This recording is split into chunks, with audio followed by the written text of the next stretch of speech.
E algo que tampouco podemos deixar de hacer es hablar sobre la Vulgata Latina. Esta es una traducción de la Biblia hecha por Jerónimo para el latín en el siglo IV después de Cristo, a mano del Papa Dámaso I, y de la cual las versiones modernas de la Biblia católica en los diversos idiomas mundiales fueron traducidas. Y en esa traducción, él agregó los libros apócrifos que las versiones católicas tienen hoy día en sus Biblias y que también estaban presentes en la Septuaginta.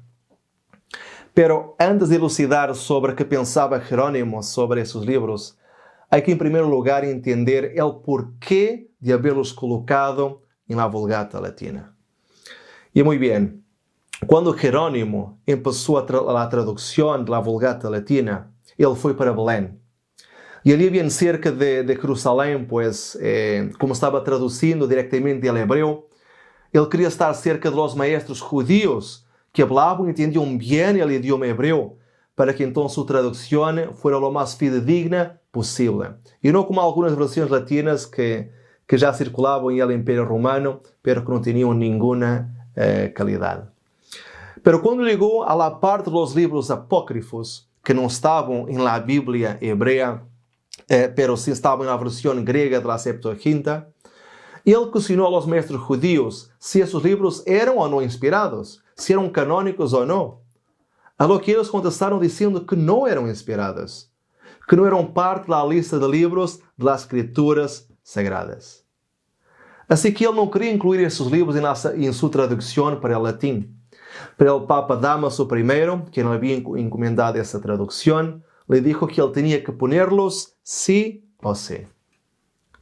Así que sin querer hacerlo contra su propia voluntad y sabiendo que esos libros no eran inspirados por Dios, Jerónimo los tuvo que poner.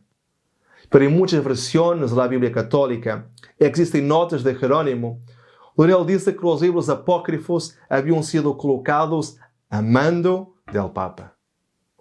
Por ejemplo, al pasar del capítulo 12 para el capítulo 13 del libro de Daniel, capítulo que no existe en las Biblias hebreas ni protestantes, Jerónimo escribió como nota que esa parte de Daniel no formaba parte de las escrituras hebreas, que fue solamente colocado a mando del Papa Dámaso.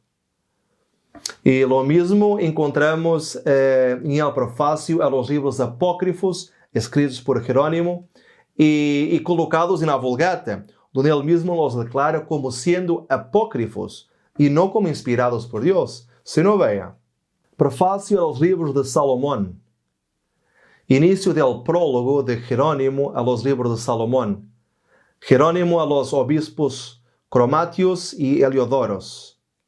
También se incluye el libro del modelo de la virtud, Jesús, hijo de Sirac, y otra obra falsamente atribuida, pseudoepígrafo, que se titula Sabedoria de Salomón.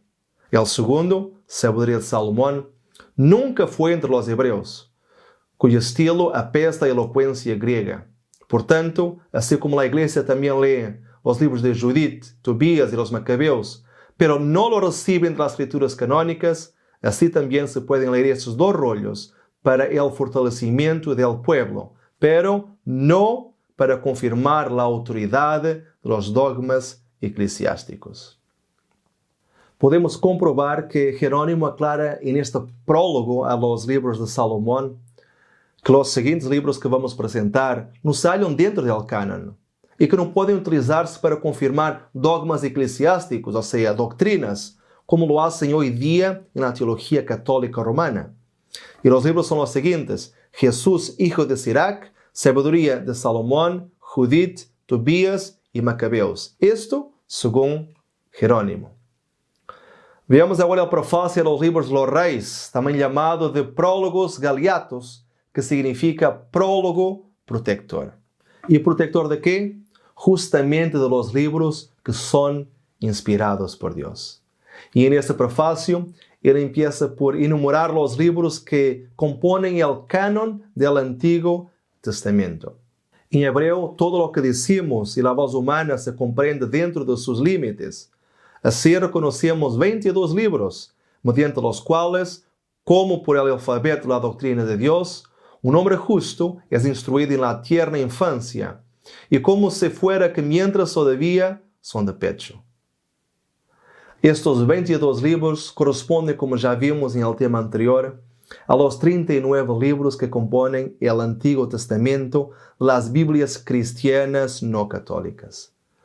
Pero lo más interesante no es lo que Jerónimo menciona sobre esos 22 o 39 libros, pero sí lo que él menciona sobre los demás libros agregados posteriormente por la Iglesia Católica al canon bíblico. Veamos qué dice.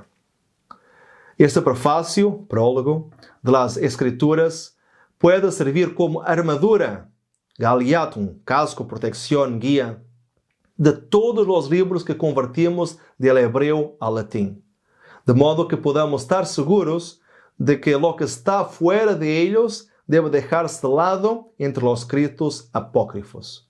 Por tanto, la sabiduría de Salomón, como suele llamársela, y el libro de Jesús, hijo de Sirac, eclesiástico, Judith, Tobías y el pastor, no se hallan en el canon.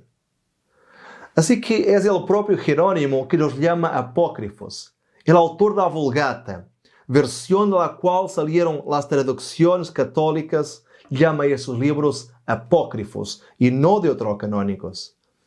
Así que, ¿cómo podremos nosotros aceptar esos libros como perteneciendo a la lista sagrada de libros inspirados, si ni siquiera la persona que escribió la Vulgata latina, traducción de la cual salieron las demás versiones católicas de la Biblia, si ni siquiera él los aceptaba como inspirados?